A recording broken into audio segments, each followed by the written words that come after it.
আসসালামু আলাইকুম দর্শক, সবাই কেমন আছেন? আশা করি যে যেখানে আছেন আল্লাহর রহমতে ভালোই আছেন। আমিও আলহামদুলিল্লাহ আল্লাহর রহমতে ভালো আছি। তো আজকে বানাবো টক মিষ্টি ঝাল ঝাল জলপাইয়ের আচার। তো জলপাইয়ের আচার বানানোর জন্য আমি এখানে দিয়ে দিয়েছি পরিমাণ মতো সরিষার তেল, আর দিয়ে দিয়েছি এলাচ, দারচিনি, তেজপাতা, তারপরে দিয়ে দিয়েছি কিছু আস্ত শুকনো মরিচ, আর দিয়েছি পাঁচফোড়ন। পাঁচফোড়ন ছাড়া তো আচারই হয় না, তো পাঁচফোড়ন দিয়ে দিলাম। আর এখানে আমি সরিষা একদম পানি কম দিয়ে সরিষাগুলো বেটে নিয়েছি শুকনো শুকনো করে, যাতে সরিষার মধ্যে পানি না থাকে। আর এই যে দেখেন, আমি হাত কেটে ফেলেছি, চালতা কাটতে গিয়ে হাতটা কেটে ফেলেছি। তো এই হাত কাটাটা আমি আপনাদের সাথে আজকে শেয়ার করতাম না। এইটা শেয়ার করার একটাই কারণ, এই হাতটা কেটে আমার জীবনে একটা অভিজ্ঞতা হয়েছে। তো এই অভিজ্ঞতাটাই আজকে আমি আপনাদের সাথে শেয়ার করব। তো আমরা তো সাধারণত রান্নাবান্না করতে গেলে হাত কাটবেই, তা হাত পুড়বে, এগুলো তো আর শেয়ার করা সম্ভব না। তো এটা শেয়ার করার একমাত্রই কারণ, মানে আমার জীবনের যে অভিজ্ঞতাটা, এটা আমি আপনাদের সাথে শেয়ার করব আর কি আজকে। তো এখানে আমি তারপরে দিয়ে দিলাম মরিচের গুঁড়া, হলুদের গুঁড়া, তারপরে জিরার গুঁড়া, তারপরে লবণ, আর এখানে দিয়ে দিলাম কিছু রসুন। তো বড় রসুনটা হলে ভালো হয়, আমি ছোট রসুন ছিল ঘরে, এর জন্য ছোট রসুনগুলাই দিয়ে দিয়েছি। মানে জলপাইয়ের আচার মধ্যে বড় বড় আস্ত রসুনগুলো দিলে খুব সুন্দর লাগে, রসুনটা দেখতে আচারের সৌন্দর্যটা আরও বাড়িয়ে দেয়। তো এই যে এখানে আমি কিছু জলপাই এগুলো এঁকে নিয়েছি, এঁকে তারপরে ধুয়ে পরিষ্কার করে কিছুক্ষণ পানি শুকিয়ে নিলাম, তারপরে এখন দিয়ে দিলাম। তো এইগুলো এঁকে দিয়েছি যাতে এগুলোর মধ্যে মশলাগুলো, জলপাইগুলোর ভিতরে মশলাগুলো ভালো করে ঢুকে, এই জন্য এগুলো আমি এঁকে দিলাম। তা এখন দিয়ে দিলাম চিনিটা আপনাদের স্বাদ মতো দিবেন। তা আমি একটু মিষ্টি রাখতে চাই, জলপাইয়ের আচারটা একটু মিষ্টি মিষ্টি খেতে ভালো লাগে, তো এই জন্য আমি একটু চিনিটা বাড়িয়ে দিলাম। তারপরে এখন আমি চিনিটা তো এখন পানি ছেড়ে দেবে, পানি ছেড়ে দিলে তারপরে দেখা যাবে জলপাইটাও সিদ্ধ হয়ে যাবে, আর তারপরে তেলটাও ভেসে উঠবে। তো চিনিটা যতক্ষণ পর্যন্ত পানি না ছাড়বে ততক্ষণ পর্যন্ত আমি এটাকে নেড়ে চেড়ে নেব ভালো করে। আর এখন দিয়ে দিলাম সিরকা বা ভিনেগার দিয়ে তারপরে এখন এটাকে আবার নেড়ে চেড়ে নেব। তো আমি কিছুক্ষণ পরপর ঢাকনা দিয়ে কম আছে আস্তে আস্তে এই জলপাইয়ের আচারটা বানাচ্ছি। জলপাইয়ের আচারটা যদি আপনারা অল্প আছে আস্তে আস্তে করে বানান, তাহলে আচারটা যে কোনো আচারে খেতে ভালো লাগে। তো আচার বানাতে দর্শক আমি আমার রিকোয়েস্টটা করে নেই। তো দর্শক, আমার ভিডিওর কোনো অংশ যদি আপনাদের ভালো লেগে থাকে তাহলে একটা সাবস্ক্রাইব করে দিবেন। আর যারা আমার ভিডিও এই পর্যন্ত দেখেছেন এখনও একটা লাইক দেননি, প্লিজ একটা লাইক দিয়ে দিবেন, আর বেশি বেশি শেয়ার করে দিবেন, আর কমেন্টে আপনাদের মূল্যবান মতামত জানিয়ে যাবেন, এবং কোথা থেকে আমার ভিডিও দেখছেন ছোট্ট করে একটা কমেন্ট করে যাবেন। তো আর আমার ভিডিওতে বা আমার কথায় যদি কোনো ভুল ত্রুটি হয়ে থাকে তাহলে সবাই ক্ষমা সুন্দর দৃষ্টিতে দেখবেন। তো এই যে এখন আমি আমার তৈরি করা একটা মশলা ছিল, এটা একটু আচারের মধ্যে দিয়ে দিলাম। এই মশলাটা দিলে আচারের গন্ধটা অনেক সুন্দর হয়। তো এই যে এখন আমার জলপাইও সেদ্ধ হয়ে গেছে, আমি একটা ভেঙে দেখলাম যে জলপাই সিদ্ধ হয়েছে কিনা। তো সিদ্ধ হয়ে গেছে। তো এখন আমি আবার কিছুক্ষণ কম আঁচে বসিয়ে রাখবো, যাতে জলপাইটার ভিতরে মিষ্টির এবং ঝাল মশলা সব কিছুই যেন ঢুকে। আর এই যে দেখেন চালতা, আমাদের গাছে তো অনেক চালতা ধরেছে, এই চালতা পেরে আজকে আবার আচার দেব। আমি কয়েকবারই আচার দিয়েছি, তো এখন আবার আচার দেব, তো এই জন্য আমি এটাকে সিদ্ধ করে নিচ্ছি। তো চালতার আচার তো অলরেডি আমার ইউটিউবের চ্যানেলে আছে, আর এই জন্য আমি আজকে আর চালতার আচারটা শেয়ার করিনি। আর এই যে দেখেন আমাদের বাসার চারিপাশে কি অবস্থা, সব কিছু ভেঙে চুরে একদম শেষ করে দিয়েছে।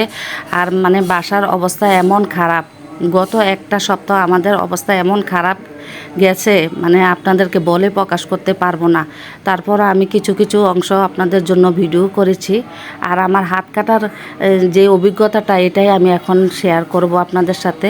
তো আমার হাতটা কেটেছে এক সপ্তাহ হওয়ার পরে, যখন দেখলাম যে আমার হাতটা শুকাচ্ছে না, তো আমি তেমন একটা গর্জ করি নাই। আমি ভেবেছি অন্যান্য কাটা যেরকম শুকায় যায় এটা হয়তো শুকায় যাবে। তো এক সপ্তাহ হওয়ার পর যখন শুকায় নাই, তখন আমার হাজব্যান্ড হাজব্যান্ড বললো যে তাহলে তোমাকে অ্যান্টিবায়োটিক খেতে হবে। তো অ্যান্টিবায়োটিক খাইলাম। অ্যান্টিবায়োটিক খাওয়ার পরেও 10 দিনের হওয়ার পরও দেখা গেল যে আমার এটা শুকাচ্ছে না, বরং এটা ইনফেকশন হয়ে গেছে, এটার ভিতর থেকে পুজ পানি বের হচ্ছে। তো তখন আমার হাজব্যান্ড বলল যে তুমি এটা ভিজাতে পারবে না, যেহেতু এটা ডান হাত, আমার সারাক্ষণে পানির কাজ করতে হয়, তো ডান হাত এটা আমি ভিজাতে পারবো না। তো উনি বললেন যে তুমি ভিজাতে পারবে না। তখন আমি বললাম যে আমার সংসারের কাজগুলো, এই যে থালা বাসন ধোয়া, কাপড় ধোয়া, এগুলো কে করবে? উনি বললেন যে আমি একটা মানুষ জোগাড় করব। তখন জোগাড় করব 2 দিনের জন্য হলো একটা মানুষ জোগাড় করব, তুমি 2 দিন পর্যন্ত হাতটা ভিজাইও না, তাইলে দেখা যাক হাতটা শুকায়নি।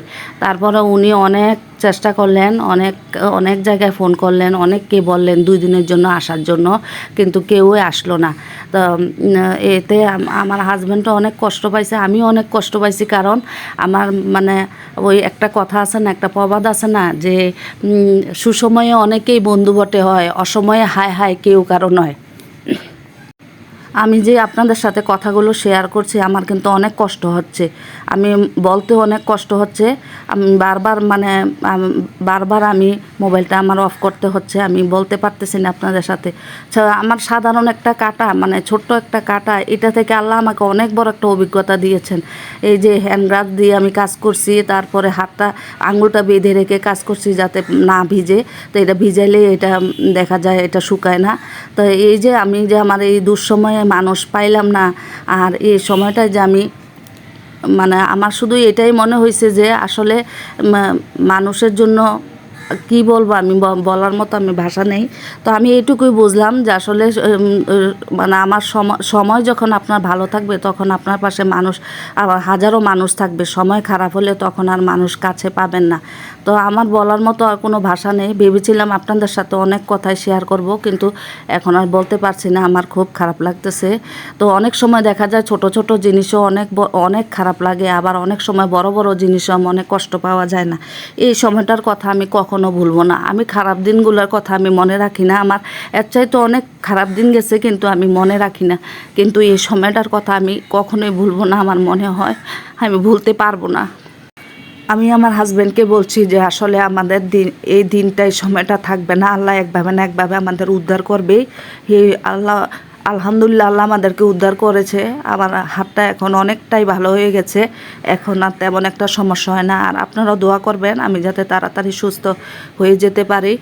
আর মানে এই সময়টার কথা আমি যাতে ভুলে যেতে পারি, আমার যাতে মনে না থাকে। আমি চাই আমার খারাপ দিনগুলো কখনো মনে রাখতে চাই না। আর এই সময়ে একজন মানুষ আমার পাশে ছিল, ওই মানুষটাকেও আমি আপনাদের সাথে শেয়ার করব। ওই মানুষটার ঋণ আমি কখনো দিতে পারবো না। ওনার জন্য আমার মানে প্রতি মুহূর্তে ওনার জন্য আমার অনেক অনেক দোয়া আসছে। আমি সব সময় এই কয়টা দিন ওনার জন্য শুধু দোয়া করছি, আল্লাহ তুমি ওনার ন্যাক হায়াত দিও, উনি যেন ওনার সংসার এবং সন্তান নিয়ে সুখে শান্তিতে থাকতে পারে। প্রতি মুহূর্তে দোয়া করছি যে আমার এই বিপদের সময় উনি আমার পাশে ছিলেন। ওই যে বলে না, আল্লাহ একভাবে না একভাবে আল্লাহ মানুষকে উদ্ধার করেই। কারোর জন্য দিন থাকে না, কারোর জন্য দিন বসে থাকে না। কেউ না কেউ আল্লাহর হুকুমে, আল্লাহর ইশারায় কেউ না কেউ আপনার পাশে এসে দাঁড়াবে। এই যে দেখছেন লোকটা, উনি আমার পাশে ছিল। এই একটা সপ্তাহ উনি সংসার ধর্ম সব ছেড়ে দিয়ে এই এক সপ্তাহ উনি আমাদের পাশে ছিল, এবং দিন রাত উনি অনেক পরিশ্রম করছে। মানে ওনার ঋণ আমি কখনো দিতে পারবো না। আর আপনারা ওনার জন্য দোয়া করবেন, উনি যেন ওনার সংসার নিয়ে ভালো থাকতে পারে। ওনার জন্য আমার অনেক অনেক দোয়া আসছে। উনি আমার বিপদের সময় আমার পাশে ছিলেন। এই সময়টা যে আমার কিভাবে কাটছে একমাত্র আমি বলতে পারবো, আর আল্লাহ বলতে পারবো। তো আজকে এখানেই শেষ করছি। আল্লাহ হাফেজ।